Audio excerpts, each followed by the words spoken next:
I have written my comments, so they're not, they're spontaneous, but they were spontaneous a couple weeks ago. During the last year, when our sanctuary was closed for gathering, we searched for ways to still continue to be a community on our church grounds. The creation of the labyrinth in our columbarium has, of course, been a tradition, a Lenten tradition for many years here.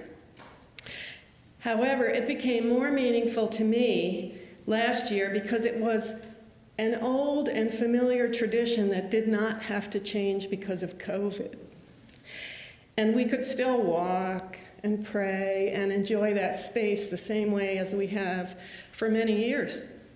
And there weren't many things we could do like that last year.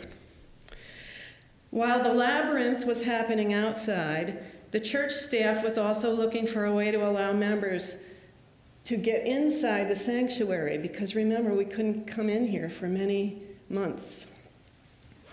So our crazy curate, Moetu Nkaka, and Joy Schillingsberg came up with the idea of a Lenten art show. I think they are the ones that came up with the idea, which was novel. They informed me, a quilter, that quilts are art, so you're going to be in it.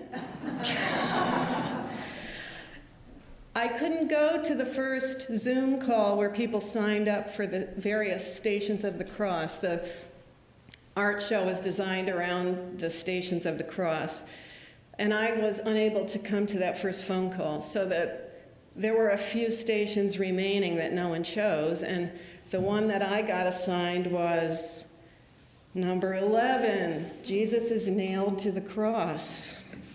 That was a panic attack. During Lent, Moetu also suggested reflecting on the Stations of the Cross with a book by Henry Nouwen called Walk with Jesus. This book is where I got the inspiration for my quilt in the art show.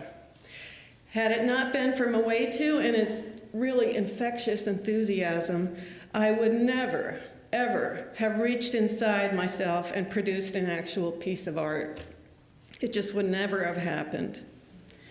In some ways, I've been thankful for how this terrible pandemic has been sprinkled with the unexpected touches of God's hand on my shoulder.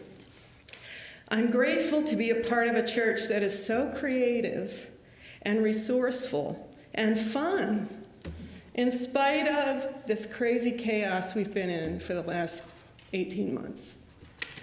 Thank you.